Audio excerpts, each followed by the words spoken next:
Inatake po ng ating mga kababayang OFW sa New York City, USA, itong si Marcos. Grabe po, kabi-kabila po yung mga pang-atake, kabi-kabila po yung mga rally doon sa harapan mismo ng hotel na tinitirhan nila. At ito pa po ang masama. Hindi lamang po itong mga kababayan natin ang umatake dito kay Marcos, kundi mismong si President Trump na mismo ang umatake sa kanya. Ayan po, at huwag na po natin pagtagalin at ipaparinig ko na po sa inyo, ipapakita ko na po itong video ito na hindi lamang po yung mga kababayan nating mga Pilipino ang umatake dito kay Bangag, kundi maging si President Trump na. Dahil araw-araw na lang daw po naririnig ni President Trump na Marcos magnanakaw sa street, sa kung saan-saan mga lugar sa New York ay sinisigaw daw na bongbong Marcos magnanakaw. Ito po para po mayroon kayong alam, ano? Ayan. Marcos Magna Nakaw. Marcos Magna Nakaw. Marcos Magna Nakaw. I heard it every day on the street. I'm sorry, Filipino people, you have another Marcos who is so corrupt. I pity all of you. Walang hiya talaga ang bongbong ninyo. Listen to this people shouting on the street of New York. Yan o.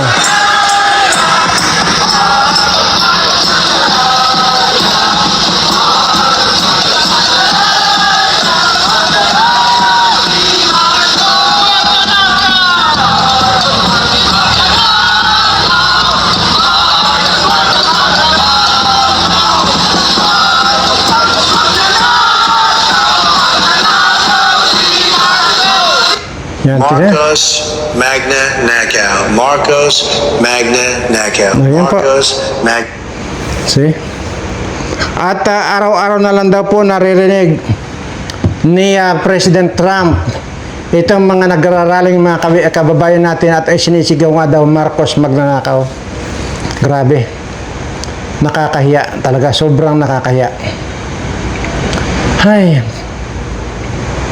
Sa totoo lang po, bilang Pilipino, ako po yung nahihiya dito sa presidente natin. Sa totoo lang po. Sana hindi ka nalang pumunta dyan, ganun na pala ang mangyayari sa iyo. Sana hindi ka nalang nagpakita dyan. Alam mo naman ganyan ang mangyayari sa salubong sa iyo. Kabi-kabila na po. Yung mga umatake dyan sa kanila. Na talagang pag may pagkakataon pa nga, talagang baka hindi lang nila kutusan yan eh. Baka, nako, ewan ko lang. Grabe. Ultimong si Trump nagsabing Marcos magnanakaw dahil yan daw lagi ang naririnig niya. Nakakahiya kang presidente ka. Ako ang nahihiya para sa iyo. Anyway, sige, wag na po muna nating pag-usapan yan. Ang pag-usapan po natin ngayon yung tiyak na po na marami po talaga ang hindi ko po ma-explain sa inyo. Hindi ko po talaga ma-explain sa inyo. Dahil ito po yung nangyari. Noon po nakaraang linggo na sabi ko, tiyak na po na lahat magmamahalan. Kasunod po yung gira na yan. At lalo na yung mga gasolina, krudo, langis na yung magmamahalan. Sinabi ko na po yan. So, totoo, lahat yung mga sinabi ko. At ngayon nga po ay, kita nyo naman po, nagtaasa na po. Dito po sa amin sa Mindoro, 100 na po per liter. 100 pesos na po at nagkakaubusan na rin po. Dito sa amin. Lahat po, halos mga gasolina dito, nagpanik na po kahapon pa. Yung mga tao rito at pumila na sila na para magpakarga ng mga gasolina na para sa panggamit nila araw-araw, krudo na para pangisda nila, ay wala na po. Halos lahat na po rito, sarado na po yung mga gasolinahan dito sa amin. At lahat na po nagmahalan at kanya-kanya na pong tawagan sa akin yung mga katiwala ko bawat branches ng mga water station ko. Kanya-kanya na pong tawagan na, sir, sabing ganyan, sasabay na po ba tayo sa pagmahal ng ating tubig? Kasi po yung mga karatig po natin dito, nagmahal na po sila, sabing ganyan. Wala na pong yung dati pong presyo, hindi na po nila binibigay, nagtaas na po sila at malaki po yung tinaas nila kasi nga po yung ginagamit nilang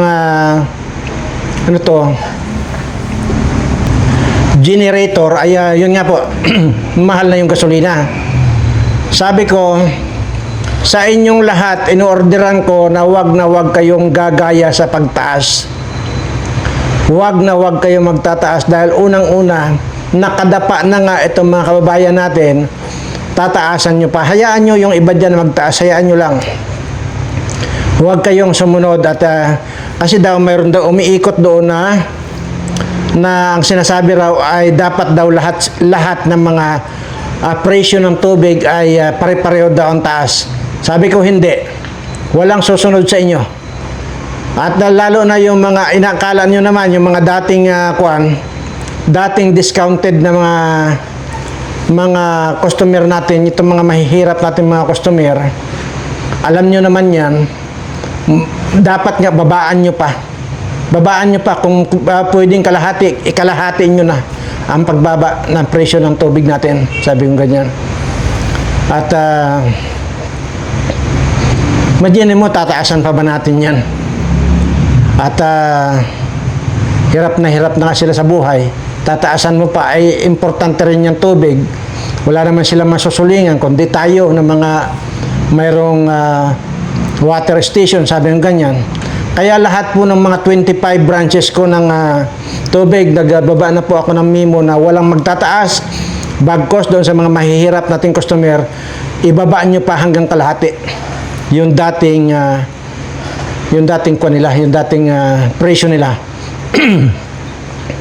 Dahil sigurado na po yan at kahit pa paano yung pangbibili nila yon, maibili nila ng kahit na anong diyan na mga pandagdag nila, yung na-discount nila. Kaya kami po rito, lalo na ako, ay sabi ko nga po, hindi po ako po pwede doon sa kung nagtaasan sila, magtataas na rin po ako. Kaya alam ko na po ang sitwasyon na talagang hirap na mga tao. Kahit nga po yung may mga kaya sa buhay, nakakaramdam na rin po ng hirap ngayon. May mga konpay na, mga medyo, kumbaga, nakakaangat-angat ng konti doon sa mga talaga mahihirap nating kababayan. Umaangal na rin po sa mamahal po ng pinabilihin. Kaya, yun po ang order ko sa kanila, walang magtataas, bagkos yung mga mahihirap nating kababayan, ibaba pa nila ang presyo ng kalahati. Wala pong problema yan. So, yun po. At yun lamang po ang pwede ko munang maitulong sa inyo, mga customer ko, mga customer namin sa tubig, ay yan po ang pwede kong itulong sa inyo. Yung pababain pa ng kalahati, bagkos na pataas. Ayan. Grabe. Magtatagal pa po ito. Dahil yung refinery ng gas, diesel or oil, sunog na sa Iran. Refinery po ito ng mga oil ito. Grabe, tumitindi po ang tensyon ngayon sa Middle East. Tinamaan ng airstrike ang ilang oil facilities sa Iran na nagdulot ng malalaking sunog at makapal na usok sa kalangitan.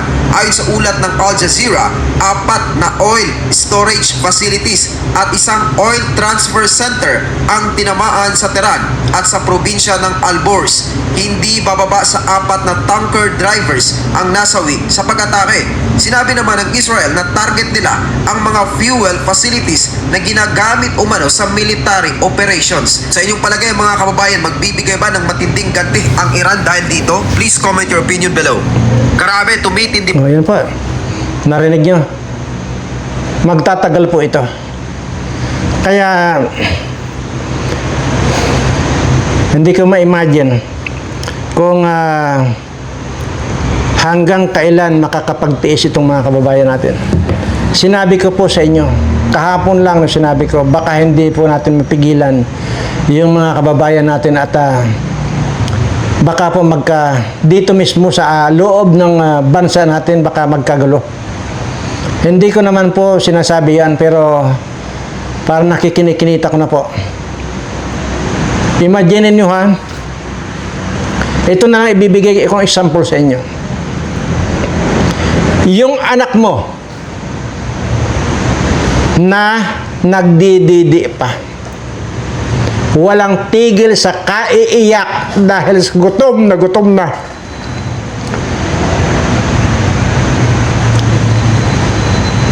Palagay ko hindi matitiis ng tatay yan na makita yung anak niya na wala nang tigil sa pag-iyak dahil sobrang gutom.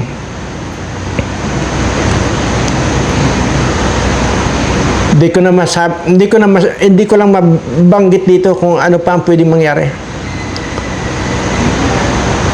Walang ama na makatitiis sa anak, tandaan ninyo yan. Lalo na kung ang pinag-uusapan yung gutom na ang pinag-uusapan. Kaya sinasabi ko, baka tayo rito magpapatayan. Kita mo? Makita mo sa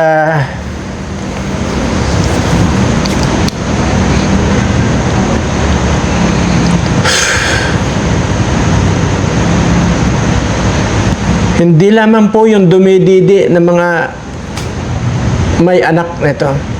Yung mga maliliit pa po na nandyan nag-iiyakan at sasabihin, tatay, gutom na kami.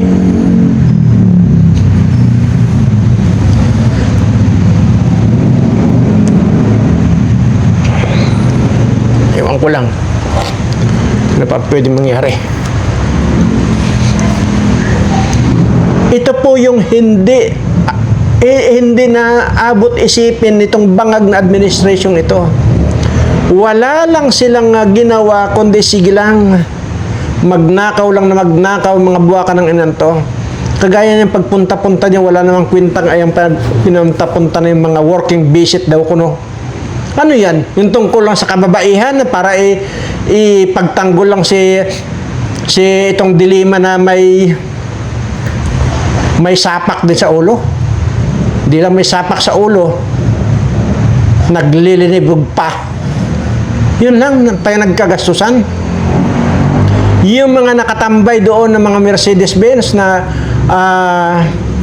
service daw kuno, wala naman daw ginagawa ayon doon sa mga nandoon sa Amerika.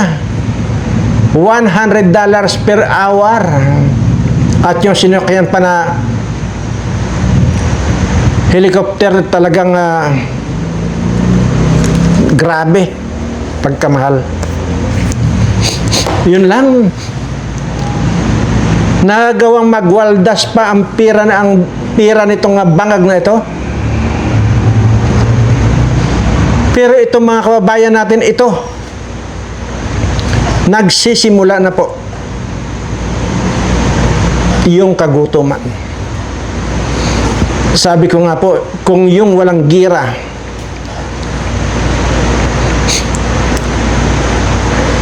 kung yung walang dilubyo, marami na po naghihirap nating mga kababayan. How much more ngayon? Ito po, daig pa po ito ng COVID. Daig pa po ito ng gira. Tandaan ninyo. Yung kagutomang ito. Mas maganda pa nga siguro yung gira. Pagkatapos mo kipagbakbakan at hindi ka pa tinamaan, makakakain ka. Ito, wala kang makain. Anong mangyayari? Patayan to.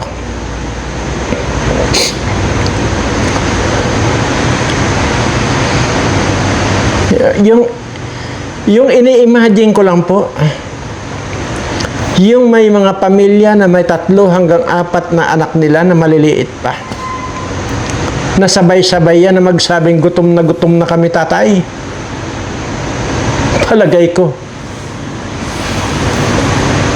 Susuungin itong tatay na ito kahit ikamatay niya. Para lang makagawa ng paraan na makakuha man na makadampot man lang dyan ng kahit na papaano. Anong mangyayari? Gulo. Anong mangyayari? Patayan. Di napapansin, ang dami na rin pong kriminalidad ngayon na nagkalat. Ang kinukan ko po ay hindi bali na po itong mga itong mga matatanda. Kahit papaano po itong mga matatandang ito, kahit ano lang po dyan, kainin po pwede eh. Papaano itong mga bata? Yan po ang grabe. Hindi ko ma-imagine. Pagkabataan ang pinag-uusapan.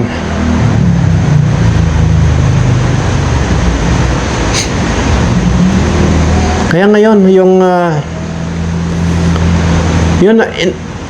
naipakita ko na po na tinamaan yung istasyon ng kanila, yung imbakan ng langis, gasolina at crudo diyan sa Iran. Sunog po. Yan lang po ang pinaka malaking pinagkukunan ng langis at crudo. Isa po yan, Iran. Tapos ngayon, sinunog lang. Ewan ko kung anong mangyayari sa atin. Sabagay, sa totoo lang po, sa akin po walang problema. Sa totoo lang. Kahit anong pandilubyo ang dumating, wala pong problema sa akin. Kagaya na lamang po nitong kwan. Itong mga gasolina na ito, crudo na yan, mga langis na yan, ay wala pa man po yan, ay matagal ko na pong ginagawa rito na mayroon po talaga akong tangke na parang ilang pa nito. Bawat tangke po ito na mayroong 5,000 liters ang laman. At ikon po ito konsumo ko po ito ng 6 months ang konsumo nito. So lagi po ako ma-stock talaga niyan. Nagpapadeliver po talaga ako niyan. Pinupuno ko po lahat itong mga 3 tangke ko.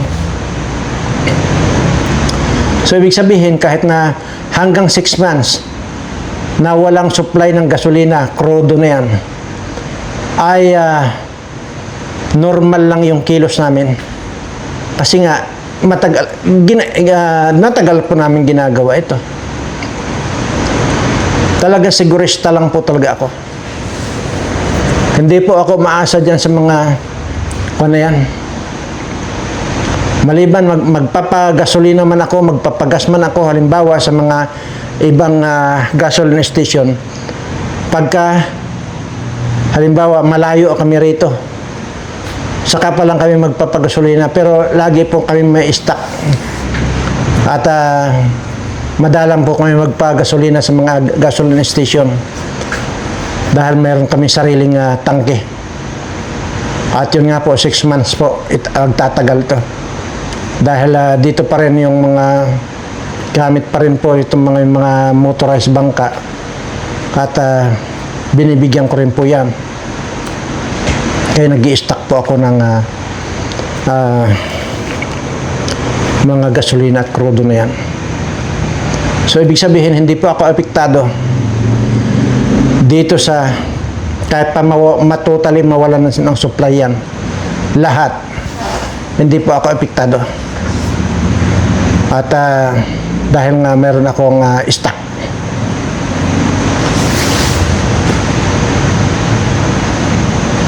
Paano na itong iba? Na wala namang ganun. Hindi naman nila kayang gawin yun na mag-stock ng ganung karaming mga crudo at gasolina. Paano na? Paano na yung mga business nila? Marami pong magkukulaps na business. Tandaan ninyo, At maniwala kayo sa akin, talagang babagsak ang ekonomiya ng bansa. Marami pong magko-collapse. Una, yung kuryente lang.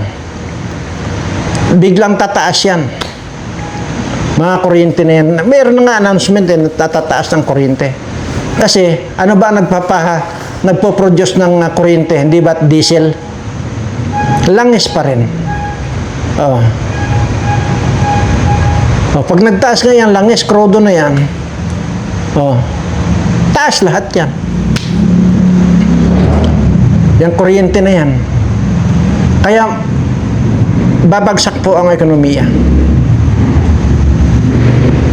Pero sabi ko nga po,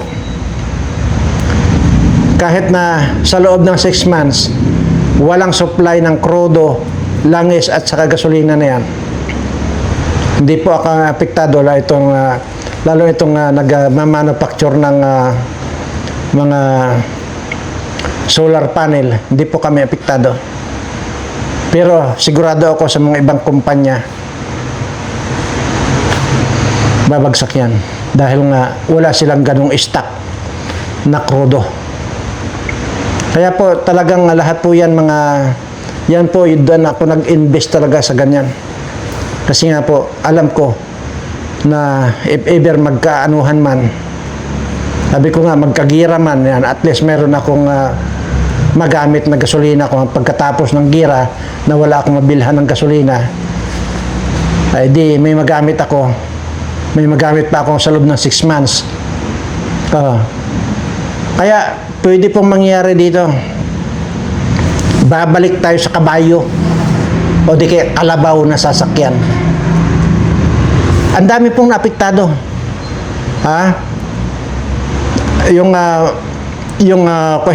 Hindi lamang po sa Iran yung nasunog. Maging sa yung Aramco po, sunog na rin. Yung Aramco sa Saudi Arabia. Ay, Aramco ba langis din yan? Langis din yata. Kung di ako nagkakamali. O, tama. Sunog din po yung imbakan nila ng krudo dyan sa Saudi Arabia. So, marami po.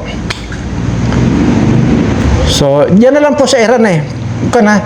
Yan lang po Iran na yan. Huwag na natin pag-usapan yung ibang pinanggagalingan pa ng mga gasolina. Iran lang po, bagsak na ang ekonomiya. Ayan, narinig nyo naman na sinunog na. Yan o. Grabe, tumitindi po ang tensyon ngayon sa Middle East. Tinamaan ng airstrike ang ilang oil facilities sa Iran na nagdulot ng malalaking sunog at makapal na usok sa kalangitan. Ayon sa ulat ng Al Jazeera, 4 na oil storage facilities at isang oil transfer center ang tinamaan sa Tehran at sa probinsya ng Alborz. Hindi bababa sa 4 na tanker drivers ang nasawi sa pag-atake. Sinabi naman ng Israel na target nila ang mga fuel facilities na ginagamit umano sa military operations. Sa inyong palagay mga kababayan, magbibigay ba ng matinding ganti ang Iran dahil dito? O yan po. Ano pa ba yung mga nai-record ko rito? Hindi ka pa po alam kung ano ito, pero malabel lang talaga dito sa mga itong talagang pangkukuyog ng mga kababayan natin sa New York, dito sa mag-asawang bangag na ito. Talagang kinuyog po sila at talagang inatake sila talaga na kahiya-hiya po talaga. Awan ko kung ito ba. Ayan po sa harapan ng hotel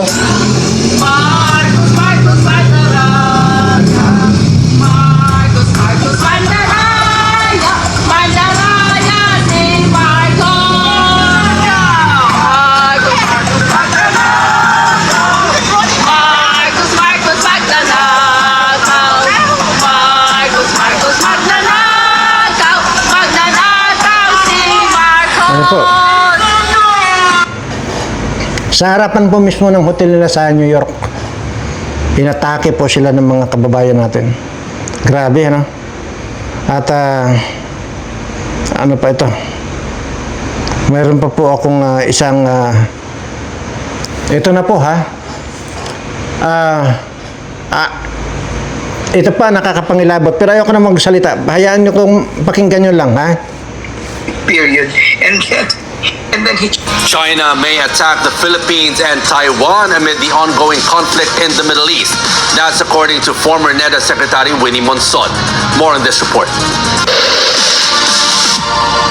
Amid ongoing conflict in the Middle East, the Philippines faces another potential threat. In an interview with BNC's Business 360, former National Economic and Development Authority Secretary Winnie Monson warned that China could exploit the situation in the Middle East to take aggressive action against the Philippines and Taiwan. Trump said first it was a 2-day period or a 3-day period, and then he changed his mind, and now it's 4 to 5 week period. I have no idea what is going on in the Middle East, but certainly Trump and Netanyahu have changed the rules. Pero basta ang mga kwan po dito, narinig nyo, mukhang sasabay na itong China, nagigirahin na rin niya yung Taiwan. So yun na po, pag ginira na niya yung Taiwan, unang-una pong bibirahin itong Pilipinas. Yan naman po ay nakalagay, anak ko, no? China may attack the Philippines and Ah. Taiwan amid the ongoing conflict in the Middle East. That's according to former NEDA Secretary Winnie Monson. Ayan. More on this report. Nabanggit na talaga. See?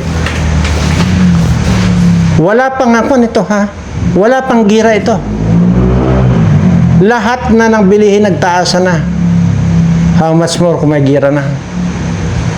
At yung sinasabi ko, baka nga kapwa Pilipino natin dahil sa sobrang kagutuman sa mga pinaggagawa nilang to. Ayoko na pong magsalita rito, pero alam nyo na po yung iniisip ko. At yun na nga po siguro ang nakakatakot doon, na makita mo kapwa natin Pilipino nagpapatayan dahil sa kagutuman.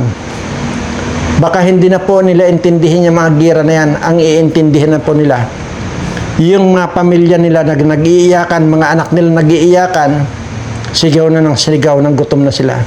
Kaya Pilipino sa Pilipino ito. Anyway, hindi ko na po pakakahabaan to. At talagang parang hindi ko kaya. At anyway, wala po, taasa na talaga. Lalo din sa amin. Kaya po, baka bukas ay sasaglit ako dyan sa tatawid kami, dahil nga bisitahin ko lang yung mga ibang mga branches ko ng water station, kasi gusto ko masiguro na hindi tataasan ng mga namamahala dyan, at bagkos bababaan pa nila. Pero nagbigay naman pa ako ng instruction sa kanila na kapag kayong mga dating customer niyo na alam nyo namang mahihirap na tao, babaan nyo pa ng kalahati. So ibahin natin yung kanatin. Yung iba magtaasan, hayaan nyo sila. Basta tayo hindi, bagkos pababa pa tayo. Kasi unang-una, napakaswerte na natin na binigyan tayo ng Panginoon ng ganitong mga ganitong kaalwanan sa buhay. Imaginin mo, sino ba naman si Birana na yung patay gutom at hampas lupa, na kung wala na yung supply ng mga katulong dyan sa greenhouse dati, hindi nakakain ako. Kaya yun po yung gusto kong ulit-ulitin sa inyo. Mas masahol pa po yung naranasan kong kagutuman, mas masahol pa po yung naranasan kong pagiging hampas lupa ko. Kaya alam ko po yung ramdam ng nagugutuman. Kasi sinabi ko na po ito sa inyo. Sa sobrang kagutuman ko, kumain po ako ng kangkong na hilaw. Ni ultimong sausawang asin, hindi ako makabili dahil wala po akong pera. Kaya kinain ko lang po yung hilaw na kangkong. Maibsan lang yung kagutuman ko. Pero ito na po ako ngayon. Nakapagpundar ako ng mga ganyan, mga business na ganyan. Madyan mo sino mag-aakala na yung walang-wala magkakaroon ng 25 branches na mga water station at mga iba pang mga kumpanya. So dyan lamang po ay yung mga pinagkatiwala pong sa akin ng ating Panginoon na yan. Kaya naman na pagdating sa ganitong mga kagipitang kailanman po hindi tayo pwedeng magdamot sa ating mga kapwa. Dahil ganun din po hindi rin naman po ako pinagdamutan at hindi rin naman po ako ginutom ng mahabang panahon ng ating Panginoon bagkus binigay niya sa lahat sa akin ang biyaya na kailangan ko. So ngayon naman po binabalik ko lamang po sa ating sa kapwa ko tao. So yun po. Kung mayroon man pong patay gutom, wala pong pwedeng tumalo siguro yung kagutumang dinanas ko. Kaya siguro ganun naman ang naging premyo ko sa ating Panginoon, yung ipinagkatiwala sa akin lahat po ng mga kailangan ko nasa akin lahat. Kaya sabi ko nga po, kaya naman ini-extend ko lang po itong mga palad ko, tinataas ko po ang mga kamay ko para sa inyong lahat ng mga subscriber ko, na kung ano yung narating ko sa buhay ay higitan nyo pa sa pangalan po ng ating mahal na Panginoon. Salamat mga subscriber ko, mahal na mahal ko po kayong lahat.